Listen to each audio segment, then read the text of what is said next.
Martha Reynolds. I live in Doddridge County, West Union, West Virginia.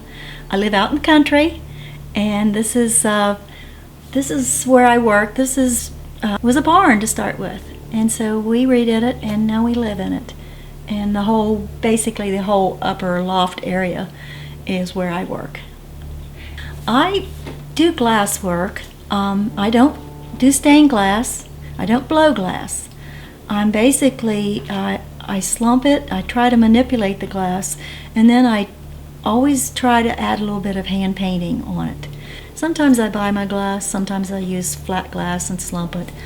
And the hand painting that I do is fired again, so it's permanent. I've been doing painting for 40 years on glass. And so it's an old technique, and there's not a lot of people doing it anymore.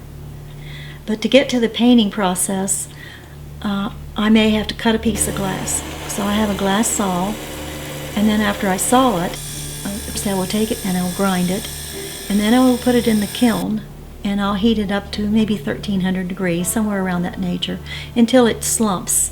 And then after I do that, then I will bring it back here, and I'll paint it on the back side or the underside of the glass. Some pieces will get soldered.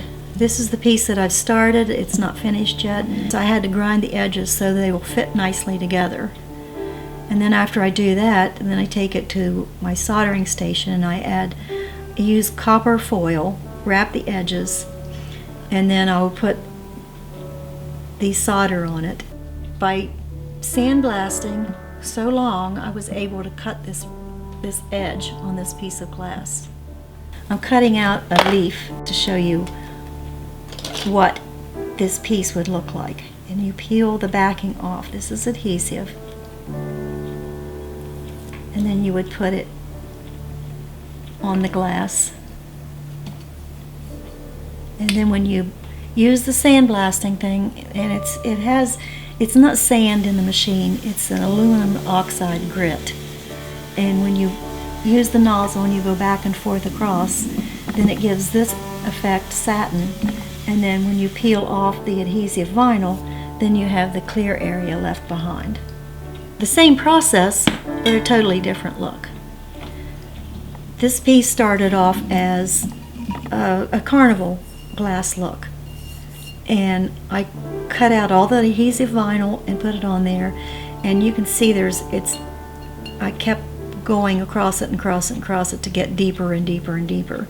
I share everything that I've learned, because when I started, there were people that were so secretive about what they did. We're talking about hidden secrets.